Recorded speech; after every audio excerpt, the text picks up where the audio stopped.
नमस्कार, मैं हूं अनुकुल तिवारी और आप वॉइस अब देख रहे थे। देखिए, शिक्षा विभाग ने लेटर जारी कर दिया है और उसके बाद सबको लग रहा है कि अब आंसर की कुछ दिन में आ जाएगा, कट ऑफ भी कुछ दिन में आ जाएगा। ऐसे में हमने फोन घुमाया स्टूडेंट लीडर सौरभ को, छात्र सौरभ को, और उसके बाद बातचीत किया आरक्षण के मुद्दे पर, आंसर की पर, वन कैंडिडेट वन रिजल्ट पर और कोचिंग संस्थानों पर जो एक्शन लिया जा रहा है उस पर भी हमने बातचीत किया। क्या कुछ कह रहे हैं छात्र सौरभ बीपीएससी क्लियरी 3.0 को लेकर, तो आप सीधे सुन लीजिए। हेलो। छात्र नेता सौरभ, बहुत बहुत स्वागत है आपका वॉइस अप चैनल पे।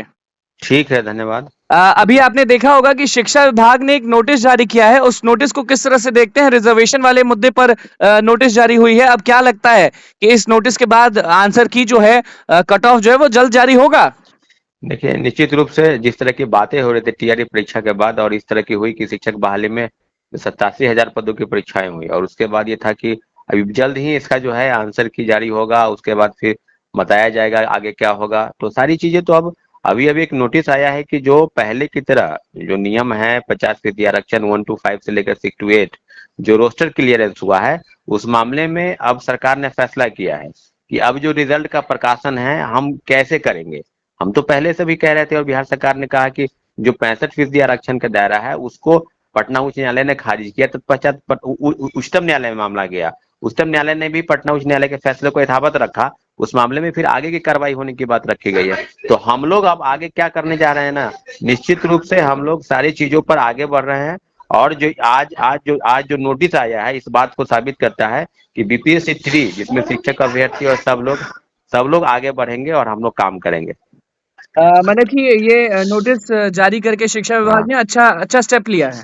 हाँ, शिक्षा विभाग ने कहा है कि 50% की जो आरक्षण का दायरा है उसके हिसाब से 1 to 5 और 6 to 8 का रिजल्ट हम निकालने जा रहे हैं। मतलब एक हम नोटिस दे रहे हैं, रोस्टर क्लियरेंस करके विभाग बीपीएससी को भेजेगी। तो अब शिक्षा विभाग का दायित्व बनता है कि जल्द से जल्द रोस्टर क्लियरेंस हो ताकि 50% आरक्षण के तहत जो पहले की तरह मामले हैं उसको रिजल्ट का प्रकाशन हो। तो इस क्या मामले लगता है में इससे कट लगातार ऑफ और आंसर की जल्द जारी हो जाएगा? जैसे ही रोस्टर क्लियरेंस होगा, जो सीटों का वो है वो 1 to 5 और 6 to 8 का सब चीजों पर कट ऑफ जरूर जारी होगा। और कट ऑफ को लेकर भी काफी विवाद चल रहा है। हम तो देख रहे हैं कि शिक्षक को जब कट ऑफ बताते हैं तो कुछ चीजें का विरोध होता है। हम इस बात शिक्षकों को कट ऑफ, मैं बार बार बोल रहा हूँ कि शिक्षकों को कट ऑफ बताने का है अधिकार, लेकिन शिक्षक भी ध्यान रखे कि कट ऑफ को एक मान लीजिए कि आप बता दिए, ठीक है, तो ऐसा तो नहीं कि आप बता दिए तो आपका सही ही हो जाए कट ऑफ। जी। लेकिन अगर गलत होता है तो इसका खामियाजा छात्र भी भुगतते हैं। कई मामलों में देखा गया है कि हाई कट ऑफ बताने के बाद क्या होता है कि हम तो यही बता रहे थे और कट ऑफ हाई चला जाता है। लेकिन ऐसा नहीं है। सब शिक्षकों को इस बारे में जरूर ध्यान रखना चाहिए कि लाखों लाख अभ्यर्थी अगर आपको देखते सुनते हैं तो कट ऑफ को थोड़ा सोच और समझ के सब चीजों का आकलन करके बताया, ताकि जो विद्यार्थियों की मनोदशा होती है, आपका कट ऑफ कुछ देखेगा, किसी दूसरे का कुछ देखेगा, तो स्थिति जो है उस प्रकार से नहीं होती है। तो इस प्रकार से काम होना चाहिए। कट ऑफ को लेकर कोई विवाद पैदा करने की जरूरत नहीं है। कोई करता है तो मैं समझता हूँ कि बेवकूफी भरा चीज है, इसमें कोई विवाद ना हो। अब जो शिक्षक बताते हैं कट ऑफ वो अब बताए। तो आप भी जान रहे हैं कि अटेम्प्ट को बढ़ा दिया गया है, 3 से 5 कर दिया गया। और हमने एक पोस्टर देखा था, नीतीश कुमार की हाँ। तस्वीर थी उसमें। उसमें साफ लिखा हुआ था कि अगर किसी का टीआरई 4 में नहीं होता है तो वो हाँ। टीआरई 5 में बैठ सकता है। यानी टीआरई 5 तक बात पहुंच गया है, लेकिन अब तक कोई ये नहीं बोल रहा है कि वन कैंडिडेट वन रिजल्ट होगा। टीआरई 3 में हम वादा करते हैं कि जितने भी सीट्स पे बात हुई है वो पूरे सीट्स भर दिए जाएंगे। ये कोई क्यों नहीं बोल रहा है?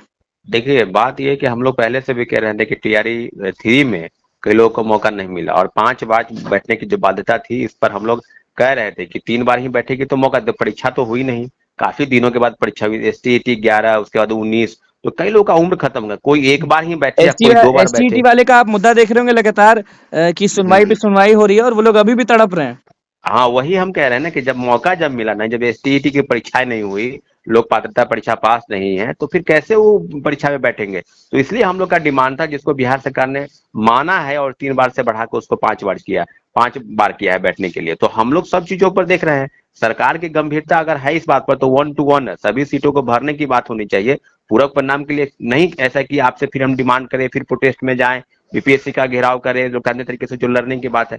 हम लोग चाहते हैं कि 87,000 पदों पर 1 कैंडिडेट 1 रिजल्ट, सभी डॉक्यूमेंट का वेरिफिकेशन स्वयं करके और बीपीएससी जो है मेरिट लिस्ट बनाए, टॉप टू बॉटम रिजल्ट का पब्लिकेशन क्या करे अभी भी ताकि। बोलेंगे कि डीवी पहले हो जाना चाहिए? हाँ, डीवी पहले होगा तभी आप सीट भर पाएंगे। अगर आप इस तरह से देंगे शिक्षा विभाग को करने के लिए कि आप डीवी करा के आइए, तो फिर वही बात हो जाएगी, टीआरई 1 और टीआरई 2 की तरह ही मामला होगा सीटें खाली रख दी जाएगी, और वो एक का सीट बचाकर टीआरई 1 का कंपनसेट करके 2 में, 2 का सीट बचाकर 3 में। तो हम लोग यही चाहते हैं कि पहले डीबी हो, तब रिजल्ट का पब्लिकेशन हो, top to bottom merit list wise जो है तमाम कैटेगरी के 1 to 5 से लेकर 11 12 तक सब सीटों को भरा जाए। स्टूडेंट लीडर हैं आप सौरभ जी। बिहार की बात हो या दिल्ली की बात हो, आप एकदम सब जगह जाते हैं। दिल्ली में आप राजेंद्र नगर भी घूमे होंगे, तो उसी का मुद्दा देख लेते हैं, क्योंकि दिल्ली में जो स्थिति है वो बहुत ही अलग सी हो चुकी है। लोग जो हैं वो अब बहुत परेशान हैं। तो वैसे ही में अब पटना में भी जितने भी कोचिंग सेंटर्स हैं ना, वहाँ पे अब एसडीएम पहुंच रहे हैं, पुलिस प्रशासन पहुंच रही है, और अगर उनको थोड़ा सा भी नेगेटिव पॉइंट्स दिख रहा है तो कोचिंग को सील कर दिया जा रहा है। खान सर की कोचिंग को बंद कर दिया गया फिलहाल। इसको किस तरह से देख रहे हैं, मतलब कि ये सब चीज सही हो रहा है, गलत हो रहा है? देखिए, बात यह है कि जो बिल्डिंग बायलॉज है या फायर की जो रूल रेगुलेशन है या नियम के अनुसार जो कोचिंग संस्थान में होने चाहिए, सुरक्षा के मानक, ये तो पहले से तय होना चाहिए। अभी हाल में दिल्ली में जो घटना घटी, तब तो पूरे प्रशासन की नींद टूटी कि नहीं, हर जगह होना चाहिए, बेसमेंट में नहीं होना चाहिए, तो नींद किस तरह पहले से कहाँ क्लासेस चल रहे हैं, ये बात तो पुलिस प्रशासन को पहले तय करना चाहिए ना। अब दिल्ली में घटना घट गई तो फिर पटना में बता रहे हैं। अब पटना में क्या, पूरे देश में छापे मर रहे हैं, पुलिस प्रशासन घूम रही है। हम लोग स्पष्ट कहते हैं कि कहीं ना कहीं पुलिस प्रशासन से चूक हुई है। कोचिंग इंस्टीट्यूट चलेंगे और भेड़ बकरी की तरह स्टूडेंट को बैठाए हो, जो बेरोजगारी का हाल है उसमें यही स्थिति है। सिर्फ खान सर की बात नहीं है, सब जगहों पर लगभग जो लोग उसके सुरक्षा के मानक साथ खिलवाड़ कर रहे हैं उनके ऊपर ठोस कार्रवाई। जब विकास देवकीर्ति सर और बड़े बड़े कोचिंग संस्थान में ताले लगे हैं, तो फिर खान सर में भी ताले लगे, कोई बचेगा नहीं। लेकिन प्रशासन अगर अभी कर देगी कार्रवाई, फिर बाद में वही स्थिति आ जाएगा। छात्र, आप एक एक छात्र का देखें ना भाई, खान सर का वीडियो ही उठाकर आप देख लीजिए।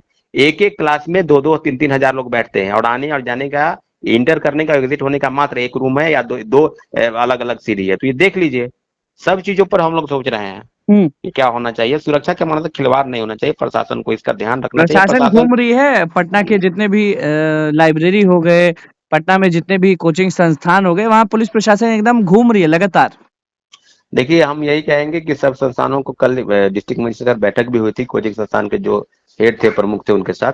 तो बात यह है कि जो भी उनको रूल रेगुलेशन मिला है उसके तहत अपने बच्चों के साथ, उनके भविष्य के साथ खिलवाड़ न करे। ये कोचिंग इंस्टीट्यूट खिलवाड़ होता है कि नहीं पटना में सौरभ जी? हाँ, बिल्कुल होता है, क्योंकि हम कई जगहों पर देखे हैं, कई संस्थान ऐसे हैं जहां पर भेड़ बकरी की तरह, मुर्गी की तरह जो है ना, जैसे कबूतर खाना में लोग बैठता है, वैसे छात्रों को बैठाकर और पैसे की उगाई करते हैं। उसके साथ कौन सा व्यवहार हो रहा है? आप बेंच डेस्क पर सही नहीं है, वहां पर पानी पीने की व्यवस्था सही नहीं है, वॉशरूम सही नहीं है, आने जाने की व्यवस्था सही नहीं।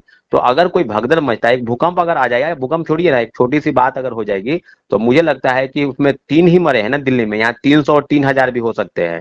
इसका ध्यान रखना चाहिए। इसको ध्यान में रखते हुए कोचिंग प्रशासन और पटना पुलिस प्रशासन सबको ध्यान रखना है, तभी होगा। नहीं तो ऐसे क्या होगा, कुछ नहीं है। इस तरह से व्यवस्थाएं थोड़ी बदलेगी। आज पुलिस देख रही है, कल थोड़ी देखेगी।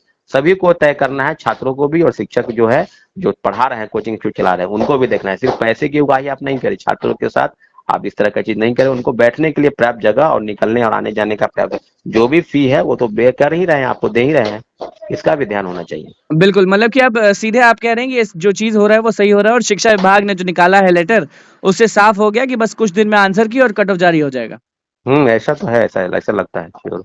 चलिए, बहुत बहुत धन्यवाद सौरभ जी जुड़ने के लिए आपका। तो आपने सुन लिया कि छात्र सौरभ का क्या कुछ कहना था बीपीएससी टीआरई 3.0 के आंसर की को लेकर, कट ऑफ को लेकर, शिक्षा विभाग ने जो लेटर जारी किया है उसको लेकर। तो आपने सुन लिया। अब देखना होगा कि कट ऑफ और आंसर की कब आता है, क्योंकि शिक्षक अभ्यर्थी बहुत बेचैन से हो चुके हैं और बहुत बेताब भी हैं कि जल्द से जल्द हमारा सब चीज हो जाए। और ये मुद्दा सबसे ऊपर है कि 1 कैरेट 1 रिजल्ट को लेकर, क्योंकि इस बार टीआरई 3.0 में जितने भी सीट्स हैं वो सीट्स को भरना शिक्षा विभाग और बीपीएससी आयोग का जिम्मा है। तो बस हमारे चैनल को सब्सक्राइब करें, इस पेज को लाइक करें। धन्यवाद।